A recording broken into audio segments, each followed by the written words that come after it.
Hello YouTube and welcome back to The Zone, where today, ladies and gentlemen, we are going to kick off by doing another esport story of reaction. And the great thing about this video we're doing, ladies and gentlemen, is that I have literally next to no clue who Canadian is. I'll probably maybe put like an XQCF icon in the emote in the thumbnail as well, because I hope to God at least he is Canadian. And literally, because this is going to be pretty long anyway, and because my knowledge of Canadian is absolutely like zero, we're just going to sort of like get into it, find out who this guy is, and then see what he's got. So, if you guys want to check out the original video for yourselves, links will all be in the description down below. Straightforward as that. There's no real need to like prolong anything, so let's begin. The story of Canadian in 3, 2, 1, and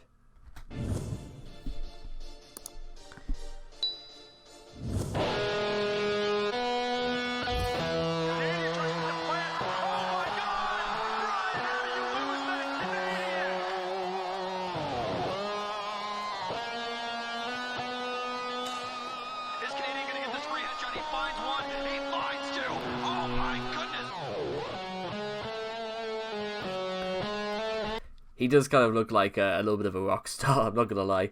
Courtesy Rainbow Six Esports. Oh, okay, so he's a Rainbow Six fan. Okay, that's not bad. I've actually never played Rainbow Six, but I've heard. But it looks like, but maybe something I would probably play. I don't know. I don't know actually. Maybe I will try and give it a go.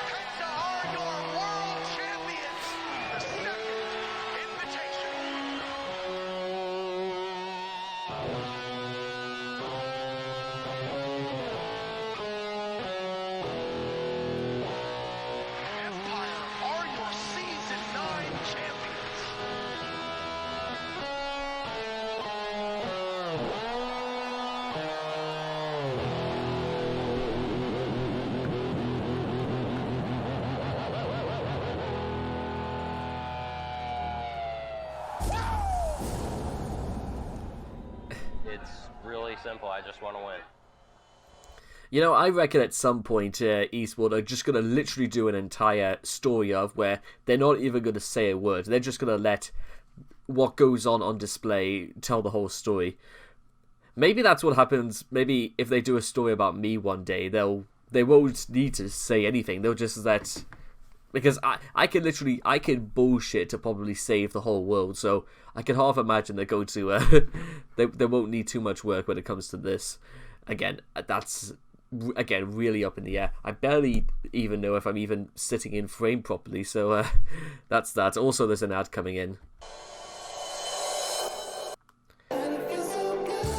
Good timing for an ad, and no, I don't feel so good. I already have Adobe Photoshop. I do not need to buy it again. Some people, eh? Just... Troy Canadian Jaroslawski was born in Oakville, Canada on June 24th, 1996. And from a young age, it was clear that Canadian didn't just like competition, he lived for it. I guess I've always been a competitive person. So like when I did play those sports, I just always wanted to win, always wanted to be better and stuff like that. On top of trying to get the best grades and beat his brother at video games, Canadian demonstrated a natural affinity for sport and spent most of his childhood engaged in physical competition. I played AAA, which was like the highest at the time where I could play. So I played with like other NHLers, like I played with Mitch Marner, and played with like some other people that are in the NHL and whatnot, yeah.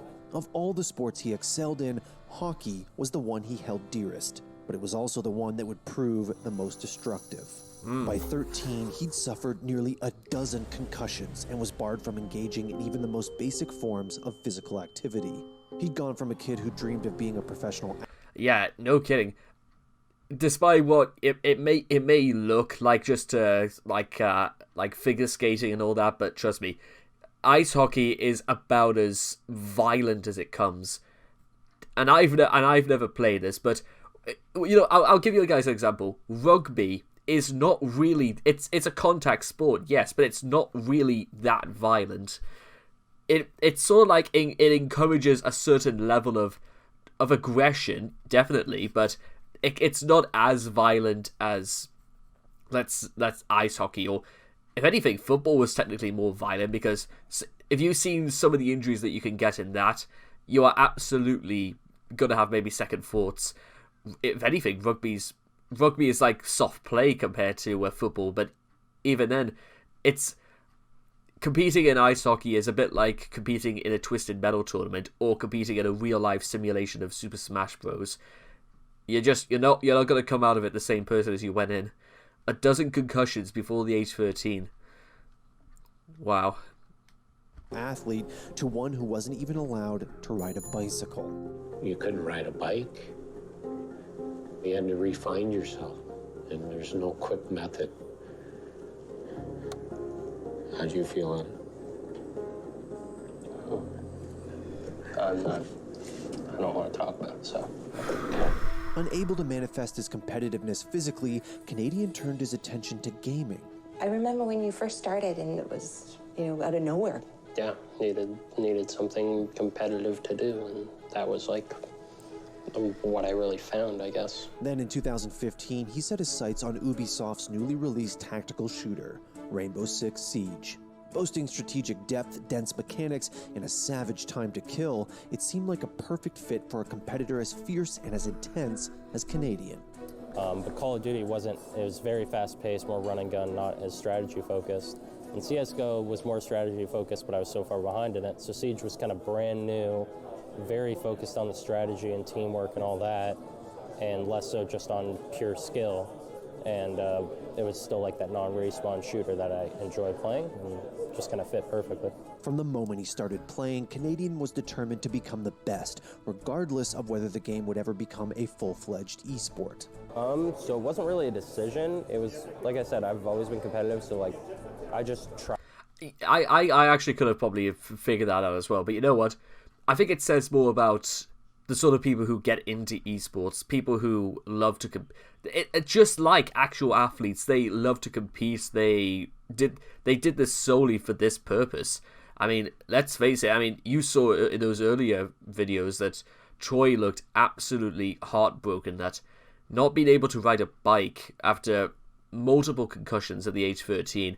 I mean, when I was 13, I was told I could probably never. It wouldn't be safe for me to play rugby again. I really could sort of like get into rugby again, but I don't really kind of have that 18 stone brick wall physique that you see a lot of, let's say, the New Zealand you see teams like New Zealand or possibly Wales or even Ireland for that matter to play. There's a whole history behind that, but that's probably for another time. Tried to compete. I didn't know if the game would blow up. I didn't know I could do it for a living, anything like that. It was just like I played it, and there was like free tournaments on the game, and I literally just wanted to play just like for bragging rights even. With the announcement of Pro League in January 2016, Canadian decided that the time had come to dedicate his life to Siege.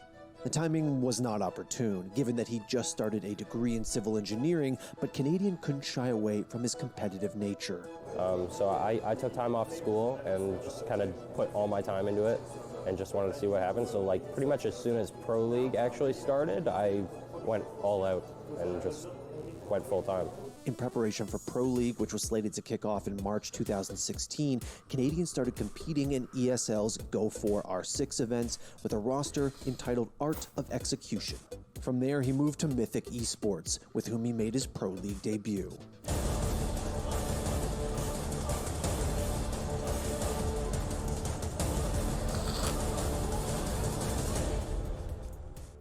After putting on a middling performance in Season 1, Canadian joined Team Orbit, who managed to swing a second-place finish in the Season 2 finals. This is looking dangerously close to a Youngtis victory for Orbit. One more win, In the wake of Orbit's success, Canadian joined Biggity Boo Bob, a roster of his own making who, come Season 3, took on the name Continuum. And it was with that roster that Canadian finally got the chance to do what he did best, lead.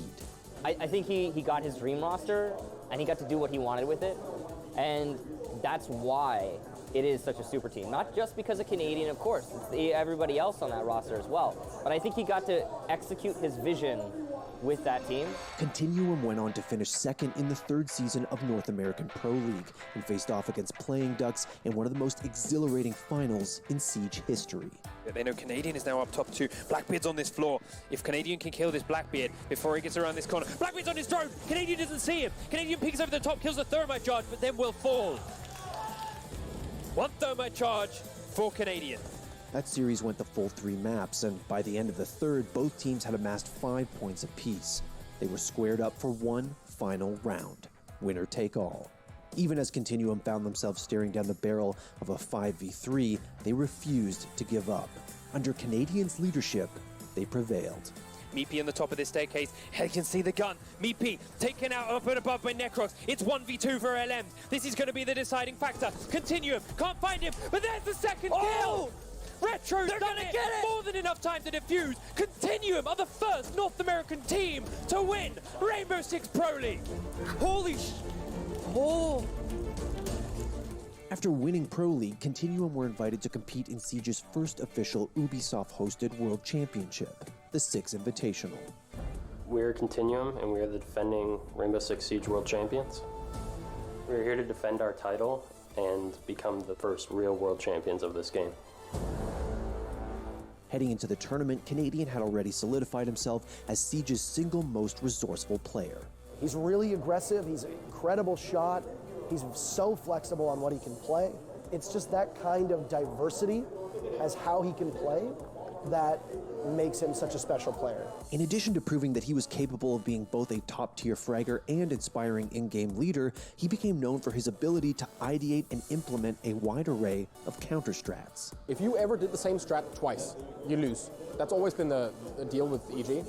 If Troy gets an idea of what it is you're going to be doing and you do the same next round, he already has a plan that you just can't beat. Canadian valiantly led his team to the grand final matchup against Era Eternity, a North American underdog who'd entered through the qualifier. Era did manage to swing a map in their favor, but Continuum's Canadian-crafted counter-stratting was simply too much for them to handle. Snake will push his way in. Is it tucked in the corner? 10 seconds to go. Comes on around. Loses the fight to Canadian. 1 to go. It's Avian alone. And he drops down. Continuum are your world champions. From the moment he'd first encountered Siege, Canadian had thought of nothing but becoming the best. And at the game's first ever World Championship, he achieved just that. And how does that feel? I don't really have any words. I just really want to pick up this hammer. Then you should pick up this hammer. Go get it.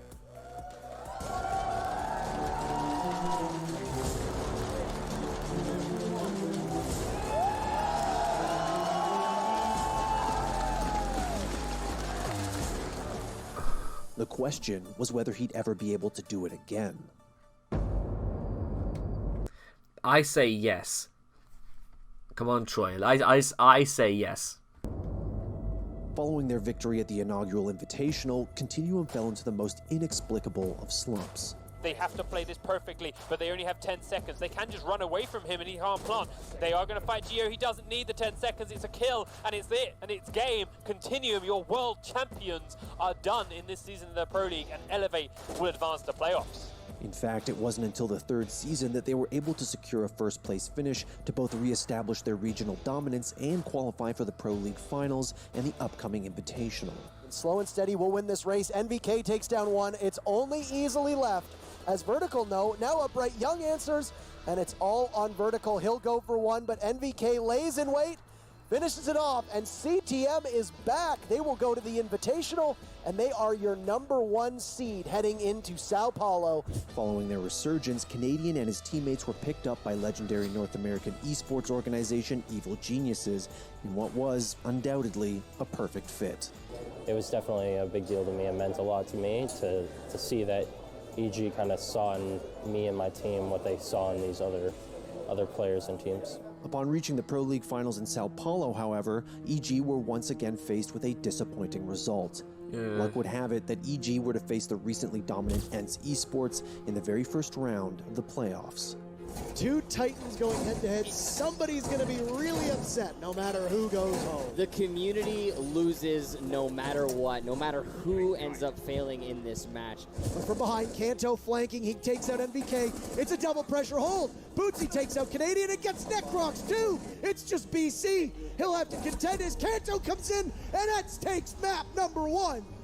Will they be able to finish him off? Wilkie provides covering fire, but Young refrags, and that's a 1-for-1 as Necrox finally gets the mountain down, and now Evil Genius only has 2 more to go to close this one out. Make that 1 as Canadian finishes up on Shate. Kanto rushes in. He gets Canadian, but Necrox finishes it off, and we're going to overtime. And despite fighting tooth and nail, Canadian squad couldn't help but put up a middling 5th-6th finish at the second most important tournament of the year. And there's only one left. It's just BC. ENCE could break the spell. They could make it to the semifinals. Kanto goes down. BC still got more to go, but Pinari finishes it, and ENCE moves to the semifinals. But with the Invitational right around the corner, they couldn't afford to dwell on it. EG had had a rough year, but they were still regarded as juggernauts. Everyone, from the fans to the community to the casters, analysts, and players, were hopeful that, with Canadian at the helm, the defending champions were bound to perform. And perform they did. Every single member of EG above the site right now. Cameraman out to lunch. Canadian takes out Gohan. Astro stepping in one of Young's mines. That will be a consistent damage to him as he pulls the needle out right by the bomb and looks to sniff the diffuser landing. Cameraman pushes up, wins a fight on the Canadian. NVK and EG moves on! He has 30 seconds to stop them from successfully getting a diffuse off, but in the midst of it is Canadian. They'll hold long angles as easily gets eliminated from Young. Evil Geniuses will go to your grand final. On the back of Canadian's tenacity, EG grinded their way to the grand finals. And it was there, when he was one series away from defending his world championship, that Canadian had his first significant encounter with Penta, and an eloquent, innocuous little Viking by the name of Pengu. I never thought in my wildest dreams that we'd ever get this far, but now one of the best teams in the world, most feared. And I've been fortunate enough as an individual to make world records or moments that will go down in history of the game. But I'm only as good as my last game. That's what drives me to keep going. The matchup that ensued between Penta, a super team who'd spent the year dominating the European Pro League, and the unlikely underdog that was Evil Geniuses, has since been declared the greatest series in Siege's history. It's always frightening when Pengu's left in a 1v3 because he can absolutely clutch around for his team, but not today.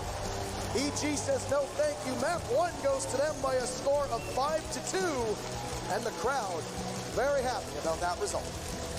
Necrox inching up so close. One goes down. Pengu doesn't look, sees the mute. Necrox and Canadian, it's 5-2 for EG. And Necrox still uncontested. EG, one map away from the championship. In a series in which they were supposed to get crushed, EG were sitting on a 2-game advantage. The community was stunned. I was shocked that Evil Geniuses found themselves in a position when they were up 2-0, and I thought to myself while I was casting, I was like, I didn't really come into this match thinking that they could do it. And at that moment, I was like, they can probably pull this off. Penta was down, but as EG were about to find out, they were far from out. There was all sorts of new strategies that they brought out, which kind of frustrated me because once we went up 2-0, we went to the third map, and it was like one of our best maps at the time. It was actually a map that they didn't play often, but they pulled out like this mountain strategy that we had never seen before. And that was a very good play there. Necrox distracted Fabian taking NVK. The second time around, this Monty push that we see from Penta is absolutely crushing EG now. Canadian once again in a situation. And basically like completely destroyed us because we had no idea how to react to it. It's a 1v4, taken down to next to no health. He'll take Goga, but he now has a shield in his way. Very difficult with only one. Be able to eliminate Amante, but Penta takes their first map. We're gonna go. Bang. Next up, what a good push and a great strategy for them to be able to close out Cafe. By the time the 5th and final map against Penta came around, it was clear that EG had come apart at the seams. You hear the timer itself. Pengu still under pressure, will be shot at from 2 angles in just a moment. Pengu with a shot on the NVK. He gets 2. Now an advantage for EG. Goes away. Necrox just needs to find Fabian, who will hold on. Necrox, no diffuser. Penta match point. What a round from them. But then, out of nowhere, EG began to rally. How effectively is Pengu going to be able... I wouldn't want to say, like, out of nowhere. Maybe they just decided to get better at this. Because I gotta say, I know, like, sometimes these don't come across as the most interesting in the world, but you have to understand is that these are about as great as you could possibly get. So, if you want to be a pro gamer yourself, you want to be the very best, like no one ever was. You should take note. In fact, I definitely need to take note right now. It's just another path to success, like any other. And considering I've covered guys like Seagull, guys like Jonak, guys like Ice before, I'm beginning to notice a very strange pattern between all of them. But I'll let on possibly when we get to other guys in the future. Able to cover that fire. He gets BC. Can Pengu keep going? He's looked so good. Pengu, but Necrox takes him down. What a clutch! And EG stays alive. They'll get the diffuser. Penta not taking this just yet. He's inside of theater, but he's going to have a lot of bodies to fight through. He sees BC, a flawless round. EG 2 in a row. They'll go back to defense. Could we have overtime? 10 seconds has fallen off of the clock. He moves towards the main door. There is barbed wire in there.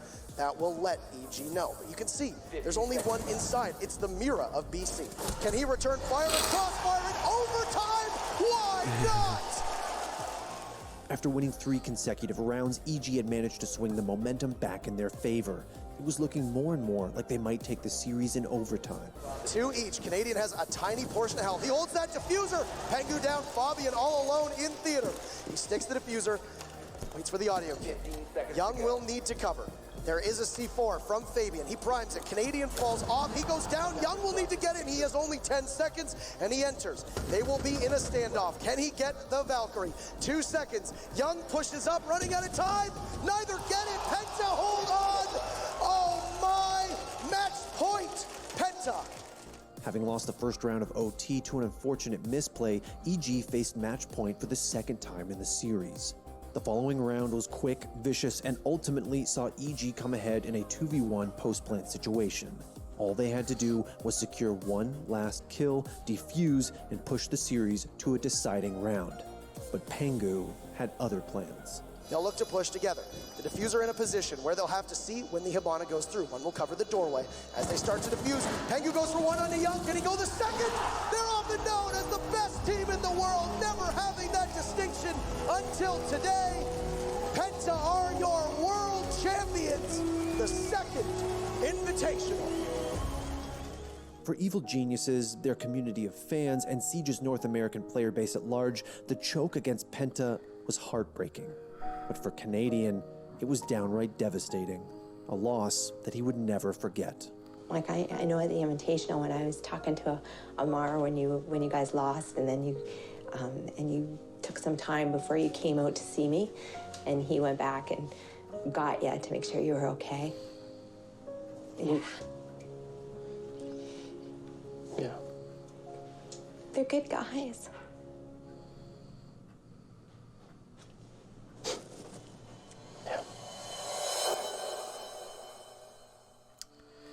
Following the brutal loss, Canadian set his sights on one thing: beating Penta. We definitely want revenge on Penta after losing them. As far as like the next specific goal, we started to really buckle down and focus on practicing a lot more for the beginning of the season. I kind of am obsessive over it. I don't know. It's just, I guess, my competitive nature. Come the Paris Major in August, Canadian had developed something of a reputation. He was, without question, one of Siege's single most iconic players, a feral, obsessive competitor who was indescribably serious about winning. And at the same time, when there's those moments of victory, it feels like everything is controlled by this player, And there are the moments of victory, the moment they win a round, they clutch a round, you see him getting like absolutely pumped. You see his move like, let's go. So there's something where like he's a true competitor, like in the truest sense. In fact, it often felt as if Canadian took winning a little too seriously. I think he's outspoken. Canadian is extremely outspoken. He's passionate. He's funny. Sometimes he gets caught up in the moment, and sometimes those emotions, I think, manifest themselves in ways that don't necessarily endear you to the fans. I'm so much better! You fucking noodle! But he's a controversial and a striking figure. That's really it. And yet, for Pengu, Canadian's greatest rival, this had become a point of admiration. So we call him the Woo Troy because it goes woo! When you watch Troy, you feel the intensity, you feel the passion, 100%. There was no question. Canadian was as dedicated as they come, and his investment in the game wasn't just physical, mental, or professional, it was spiritual. I did get lucky that I came across something like Siege and just how drastic of a change that was. That kind of light bulb moment where it's like, I really like this. I'm gonna make this my passion and eventually my career. The Paris Major marked the first Ubisoft-hosted event that wasn't the Invitational, and after making it all the way to the grand finals, Canadian was determined to finally come out on top. Same as last time, we got absolutely fucking nothing to lose. They have everything in the world to lose. That #1 spot, right? Best in the world. That's ours today. But Penta, who are now playing as G2 Esports, had gotten even stronger. Will have to retake against the Ash. He finds the kill on Kanto. Does have the stim pistol to boost himself up as he finds the back of the head of Fabian, but no! G2 will down EG as map #1 with a 6-2 scoreline will go the way of our European squad of G2 Esports. EG dropped round after round, map after map, until finally... EU close to getting the victory, and he goes down! G2 will take the win, and for one more time, G2 will take it. That's the second major tournament of the year. After 6 Invitational 2018, one up by Europe, G2 spearheading the push for European Rainbow Six Siege. And that's it. For the second time in a row, Canadian had lost a major grand final to Pengu. The difference is that this time, it had been a slaughter. After Paris, I was really frustrated with myself. I think that was like the worst individual performance I had. Pengu said it in interviews before. He said like that he like ran into me in the lobby that day and he said like I didn't seem like myself. As the captain and in-game leader, no matter how frustrated I am with how I'm playing, I need to bring that energy into my team because it affects all of them if I'm different. I did feel like I kind of let the team down in that sense. Following Paris, Canadian became even more determined to win. After a number of roster changes, Canadian prepared to face G2 at the Pro League Season 8 finals in Rio. We have potential to match up against them in the semifinals. Obviously, we play Fnatic first. Gotcha will scatter like all the other teams as well to have them, but we're really trying to kind of close the gap with G2 and pass them up. But first, they had to go through Fnatic, a team who recently had one of their players hospitalized. Short version, Magnet got hospitalized unexpectedly, got treated, got operated on his organ, but he couldn't get here, and Dizzle, their coach, was playing. And then... what on earth happened to him? The unthinkable happened. Oh no! Oh no! C4, it's right out. But it got shot right in the air, and Fnatic will take the map in the quarterfinals with their coach playing. The big problem is not EG's opponents, it's EG's mindset. It's always a game. It's not EG-G2, EG whatever. It's EG versus EG. Yeah. After dropping the first map, EG were put into a do-or-die situation. The problem was that Fnatic had nothing to lose, and they were playing like it. Shots almost connecting from Aces. He is back on the FO12 again. There we go. What? He dives on one. He finds the second. Aces with the double kill. And Fnatic are closer and closer. He's still on the outside. The FO12. Last man alive is Necrox. His MVK is on the floor. It's looking. Oh my God. They did it. They've done it. A double APAC semis. They've done it. They've done it. Fnatic demolishing push EG with a 2-0. Magnet, you're not coming back after this one. With one player in the hospital and their coach playing as a substitute, Fnatic cheesed their way to a 2-0 victory over the second best team in the world. No matter what, when you show up to a match, the team you're playing against is going to do something that you're not used to. And we can't make the excuse like, oh, they wouldn't do that in a match, or, oh, like, that doesn't work normally. That's mad. But right after the match, actually, like I said to my team, I was like, I don't want to hear anyone make that excuse ever again. Like, we just lost a major LAN event because of that excuse. G2 went on to take first, and for the first time since their fated rivalry began, Pengu's victory didn't need to entail Canadians' defeat. In fact, it was after Canadians' quarterfinal loss that Pengu began to look upon him with the worst possible thing: pity. I'm extremely happy that we didn't face him this time around. If I had to break his heart again, or he would have to break mine again, it just, at some point, you can't fix the damage that's been done, and I would like, our careers to continue without facing each other all the time. But it feels like some strange sort of like paradoxical sort of version of the story of the Golden Brothers. No, it's the Golden Lovers. That's what I'm thinking of. The Golden Lovers was about an American pro wrestler and a Japanese pro wrestler that became a tag team in New Japan, and they had the most unbelievable chemistry. They worked off each other to no end, and then they split, and then I think it was the Japanese pro wrestler that had to undergo a major sort of like rivalry with the Bullet Club led by then AJ Styles.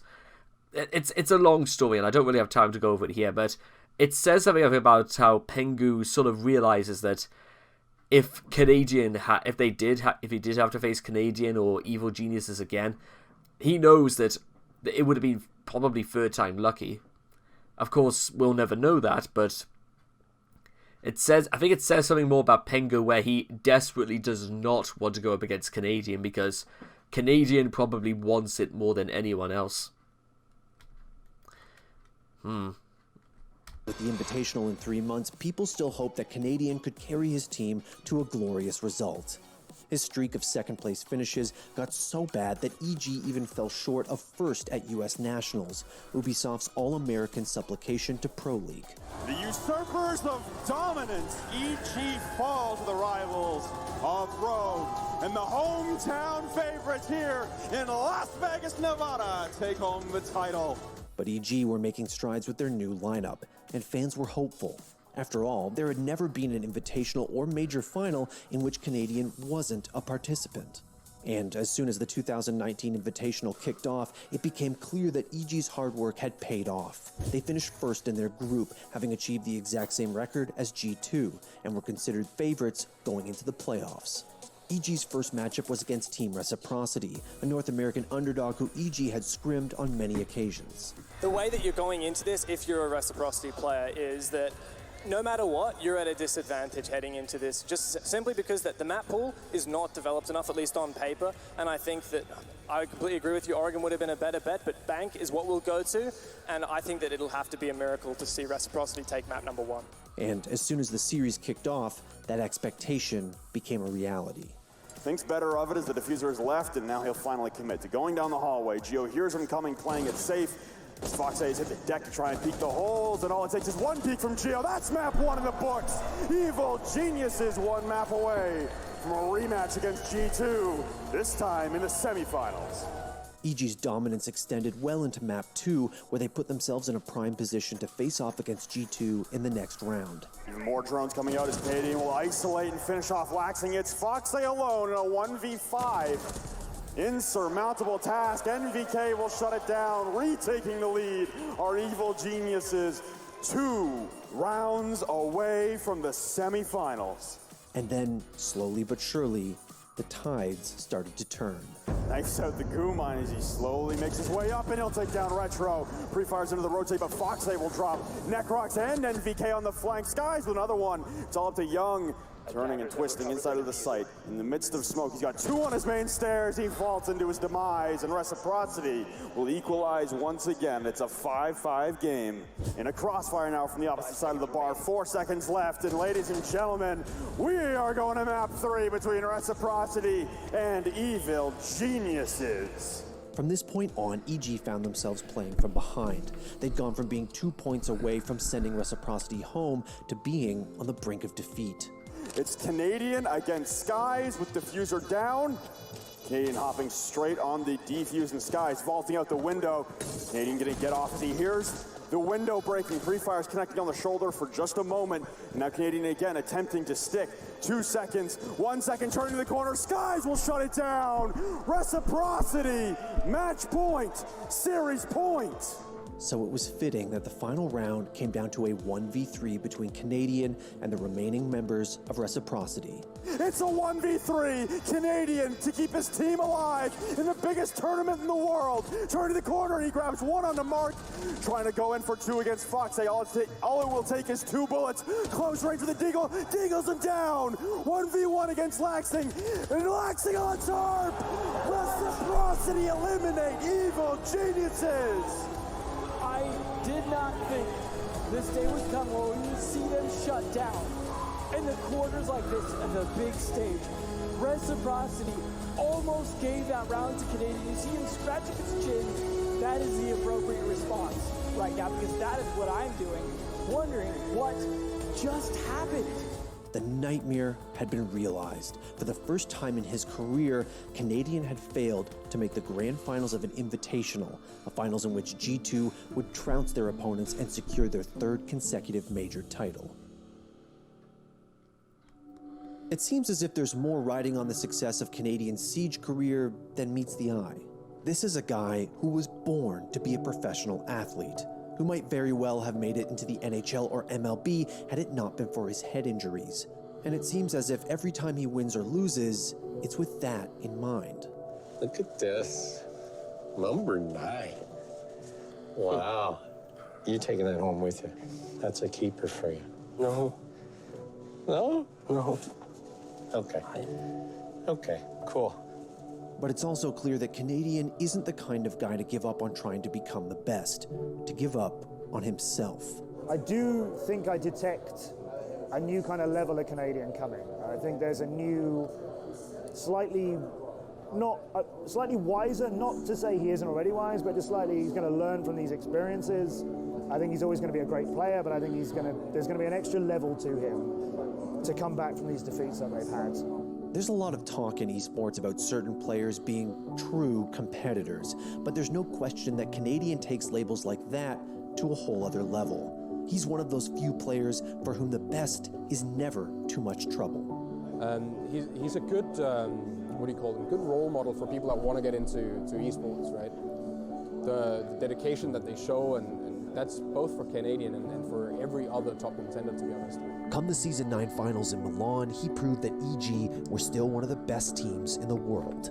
And despite their catastrophic choke against Empire...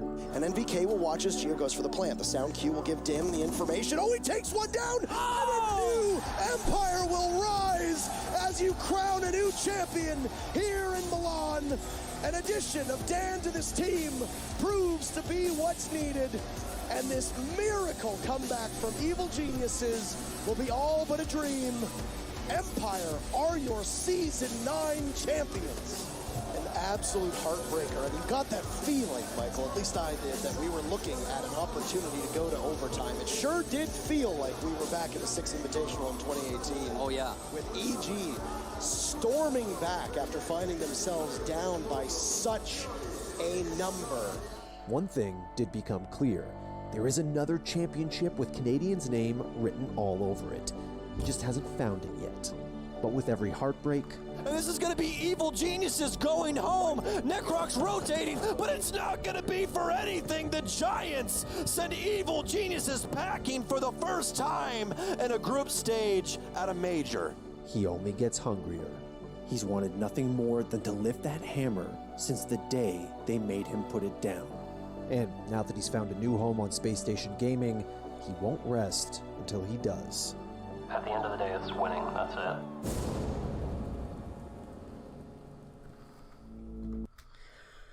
Okay, ladies and gentlemen, that was the story of Canadian. And in my opinion, it's a very simple story, ladies and gentlemen.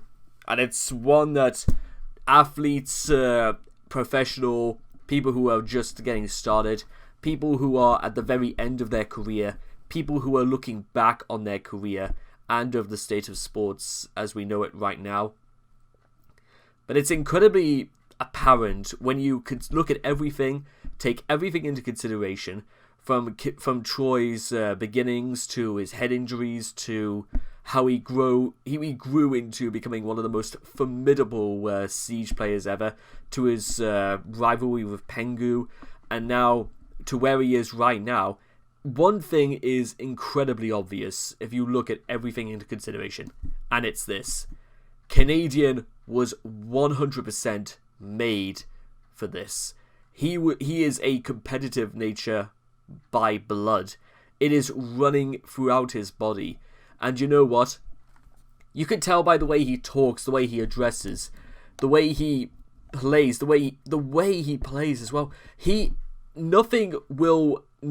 All he wants to do is win. And you know what? And in sports like these where it's virtually you have to work as a team, he will stop at nothing to become not only a team player, but he will emerge as a leader. He wants to get to the very top. He will do whatever it takes to get there. This isn't like Ice, where he wanted to balance the life of being a pro league player as well as being a dad, being a parent. Ice seems to have come to a very strange sort of like compromise, and I said this in the Ice video, where he realized he could be both. He could make esports his job, not just his passion, as well as taking care of his children, taking care of his family. He can still be the person he always wanted to be, no matter what environment he was into. But when you look at Canadian will stop at nothing because he has aspired to be nothing else, especially when you consider a knockback as big as the one he received when he was 13. 13 years old and he had concussions like that. That is got to... If I was in that situation, I would not know what I would have done. That must have been one of the most heartbreaking things that Troy had to go through. But you know what? That was only the beginning to get to where he is right now, because goodness knows what else could happen to him if you sit in front of a computer and you get what's it, electro smog, I heard it's called, where you can damage your brain somewhat. I can't imagine what else Troy could be going through, or if he'll ever get to the top. But you know what? There's only one man who could decide whether he's going to get to the top or not, and that's Canadian. That is Troy. You know what? Let's wait and see. I'll happily anticipate as to whether or not Canadian... I want him to succeed. Don't get me wrong, guys. I just want to know if he can, or whether or not he's had his best days. His best days are long gone. But you know what? Again, let's let him decide that, and you know what? We'll eagerly anticipate and see what happens. So anyway, I hope you guys have enjoyed this reaction video. Please leave your thoughts and comments in the comment section down below. Let me know what you guys thought of the story of Canadian by Team Esport. Please also make sure to also like and subscribe to get daily notifications when my videos come out. And I hope to see all of you guys again in the next reaction video. Take care. Bye-bye for now.